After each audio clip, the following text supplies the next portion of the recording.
Inuna ng House Prosecution Panel ang mukhang pagkopya raw ng defense team ni Vice President Sara Duterte sa kanilang ebidensya at testigo. Samantala, humiling naman ng 62 trial days ang prosecution para sa impeachment proceeding laban sa Vice Presidente. Live mula sa Senado nakatutok si Earl Tobias. Earl, kamusta ang naging paghaharap ng House Prosecution Panel at itong defense team ni Vice President Sara Duterte?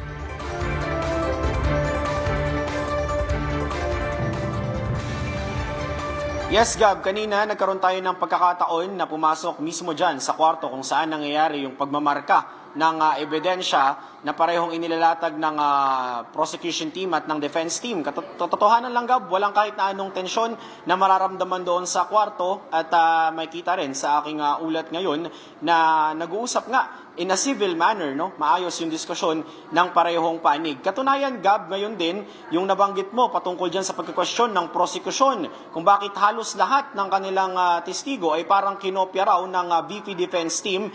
Hawak na natin ngayon yung kopya ng manifestation ng prosecution panel kung saan naninindigan sila na dapat i-justify ng VP Defense Camp kung bakit halos lahat ng kanilang testigo ay gagamitin din ng depensa. Bago yan, may mainit na sagot si Lead Prosecutor Jinky Luistro. Pinabulaanan niya at tinawag niyang fake news ang kumalat na kwento na nagkalamunan ng buhay sa nangyaring pre-trial conference noong nakaraang linggo. Pakinggan natin yan. Hindi po ako papayag na lamunin ng buhay ang laban ng sambayan ng Pilipino. That is not true. I charge it to fake.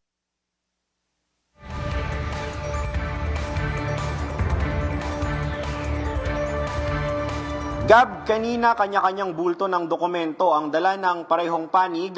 Ang VP Defense Camp nga ay may hatak pa kaninang mga itim na maleta, no? Papasok sa kwarto kung saan nga minamarkahan yung mga ebidensya. Magkasabay sila ng buong House Prosecution Team at para po ma-visualize ng ating mga kaibigan na nanonood ngayon, masikip po yung kwarto pero wala pong heated debates at kinumpirma rin po yan mismo ni Clerk of Court na si Senate Secretary Bantug. Walang tensyon, Gab, maayos na nagkakamayan yung mga abogado ng parehong panig at napagdiskusyonan yung mga idalatag nilang ebidensya. Pero, Gab, hindi nga nila pinalampas yung naobserbahan nila na mukhang pagkopya umano ng depensa sa malaking bahagi ng kanilang mga exhibit, pati na yung kanilang mga testigo. It appears now that sila ngayon nag-fishing expedition and the court does not exactly know what would be the purpose by which they are to be treated as the hostile witness.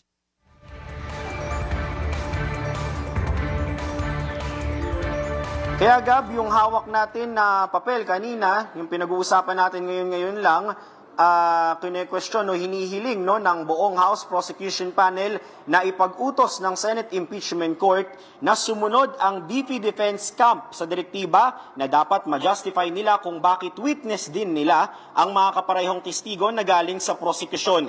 Inilatag yan ng bago o katatalaga lamang na legal spokesperson ng prosecution na si Attorney Benjamin Tolosa Jr. Gab, sabi ni Attorney Tolosa, sa 97 witnesses na inilistang testigo ng VP Defense Team, 51 po ang kapareho ring testigo na galing sa prosecution. Bukod dyan, Gab, sa 276 exhibits, 248 riyan ang common o parehong exhibits din ng prosecution at ng depensa. We present the witnesses as our own witness. The defense will already have the opportunity to cross-examine them. That's why, as a rule, you cannot recall a witness without proper justification. They failed to comply with that because instead of providing a summary, they just indicated a general purpose. No.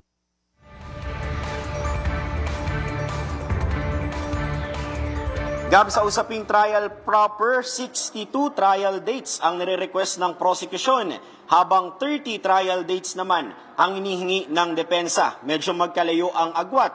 Kaya ang tanong ngayon, kailan at gaano kaya tatagal ang paglilitis bago makapagdesisyon kung convict o acquitted ba ang Vice Presidente? If I will consider the number of witnesses and exhibits of both parties, mukhang hindi kakayanin ng hanggang September lang.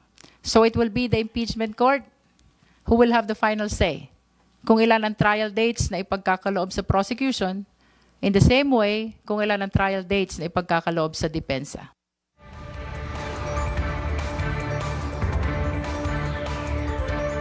Gab, laman din nung comment o manifestation na isinubmit ng House Prosecution Panel, itong adjustment. Yes, meron pong pagbabago sa order o pagkakasunod-sunod ng paglalatag ng prosecution team ng 4 na articles of impeachment laban kay Vice President Sara Duterte. Una, ang assassination, nasusundan ng alegasyon ng maanumalyang paggamit ng confidential funds.